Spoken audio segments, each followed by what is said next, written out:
This is the canvas print we're going to frame today. First I'm going to measure the width and the length of the print. In my case it's 20 by 20 square and it's 3/4 inch thick. People are always asking me, how do you do the measurements when you're doing a floating frame with a reveal all around the picture with mitered corners? So here it is. I'm going to draw it on paper. My advice is to do the same. In my case the picture is 20 inches by 20 inches square. In your case it may be different.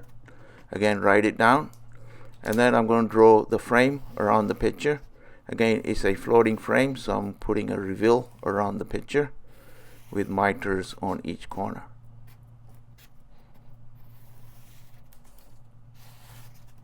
So that's the frame done.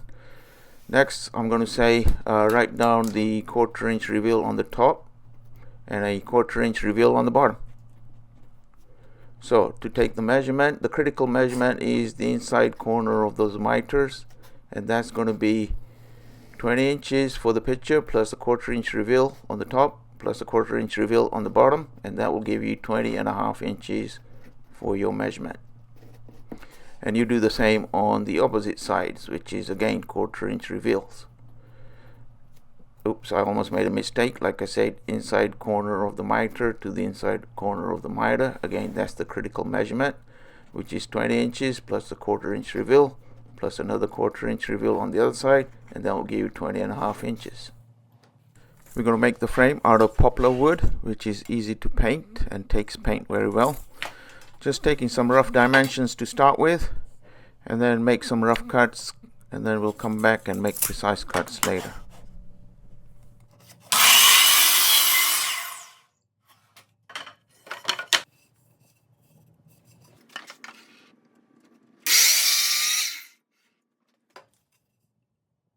So next I'm going to just rip the poplar board. Again, it depends on the frame size. Here I'm looking at about just over an inch, inch and a half.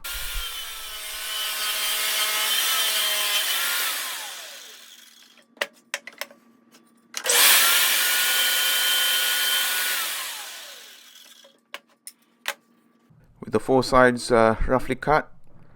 Next we're going to make a 45-degree cut on one side of each of the sides of the frame.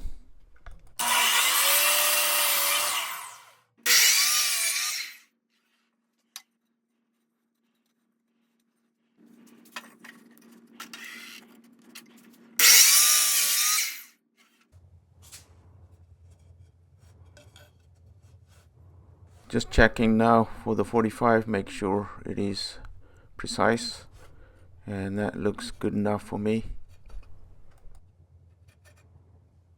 As I say, just made the 45 on one side of each of the sides of the frame. Now we're ready to make the miter cut on the other side of each of the sides of the frame. Like we showed you at the start, the critical measurement is the short distance between the miters, and in our case it was 20.5 inches. So that's what I'm going to mark from one inside to the other inside of the miter. I've drawn a line, and like I said, that's the inside of the miter cut. What I usually do is make the first cut a little bit longer than I need, and then I go back and creep up to the line.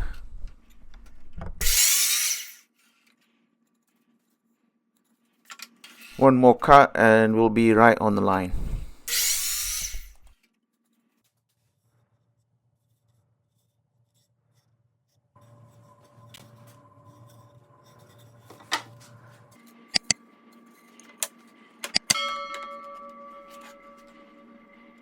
Trick with frames is make the first side of the frame and then use that as a template for the opposite side of the frame.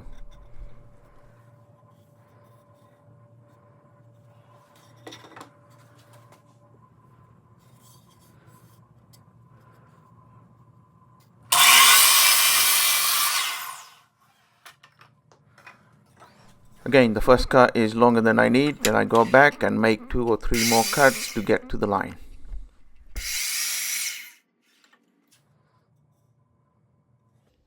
Once all the miters are done, I line up the opposite sides of the frame and make sure they're the same length. This ensures that the frame will be square once it's all done. Again, just check in the opposite sides again, make sure they're the same length, and if they are, you're good to go.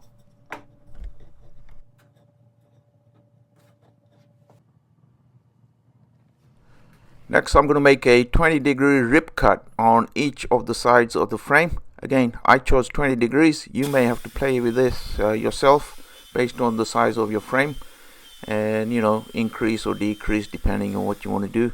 But again, I'm going to make that 20-degree rip cut on all 4 sides of the frame.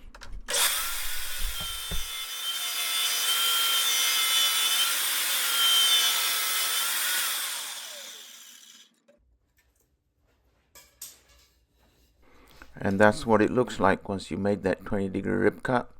Again, it's more of a design feature, not really required, but I think it'll look good. And here I'm doing a dry fit of the frame using a strap clamp. If you want to know where to buy the strap clamp, I'll put a link in the description of the video.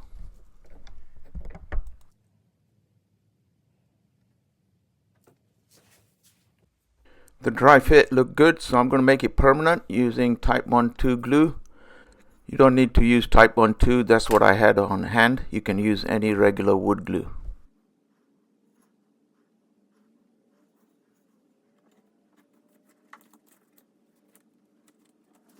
If you plan on making picture frames, I do suggest getting a strap clamp. It really is the easiest way to clamp a frame together.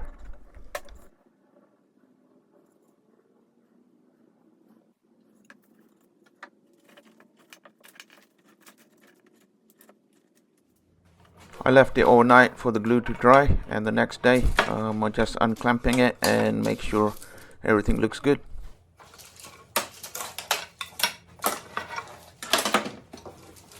Checking out the corners, make sure they're nice and tight.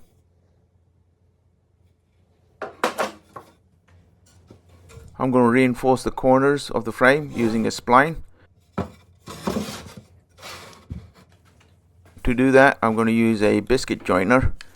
It's not what it's really designed for, but that's how I'm using it. If you're interested, I'll put a link in the description of the video where I made a separate video on making this jig. So I'm just going to cut a slot on each of the corners of the frame.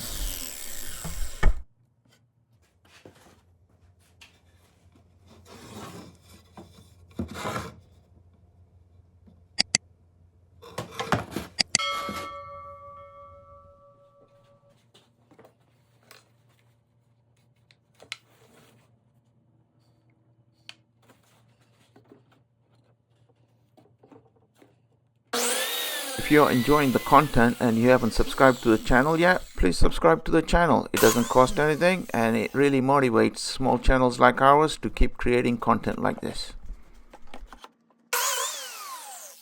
Since this frame will be painted, I'm going to make the spline out of leftover poplar as well. If you're going to stain it, some people use contrasting splines, and that looks good as well. Again, the reason for the spline is to reinforce the corners and make them stronger. Next, I'm going to add a mounting strip on each side of the frame on the inside. The mounting strip will allow you to attach the canvas print or your painting to the frame. I'm using 1/2-inch plywood for this. You can use any wood you have left over. You won't be able to see this. It's again just used to mount the painting or the canvas to the frame.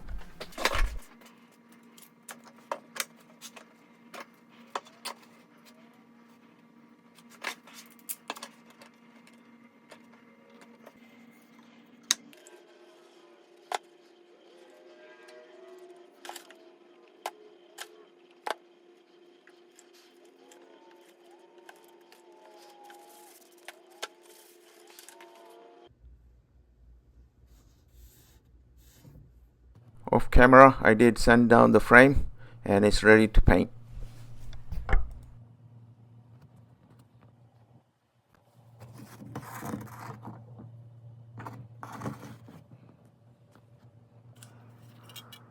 I am going to use a spray can for this, and to get a nice finish using a spray can, my advice is to apply multiple light coats and sand in between each coat.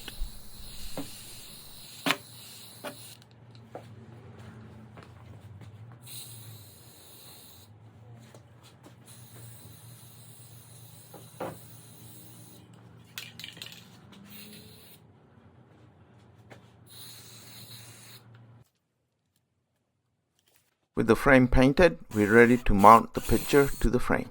I'm going to pre-drill and countersink holes on the mounting strips.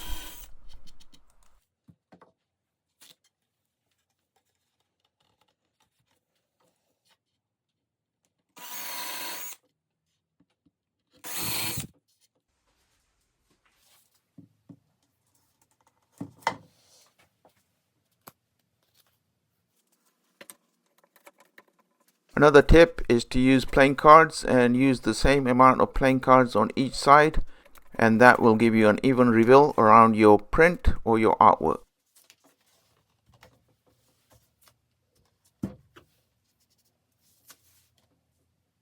Finally, to mount the picture or the artwork to the frame, I'm going to use 4 screws from the back through the mounting cleats and into the stretcher boards of the canvas.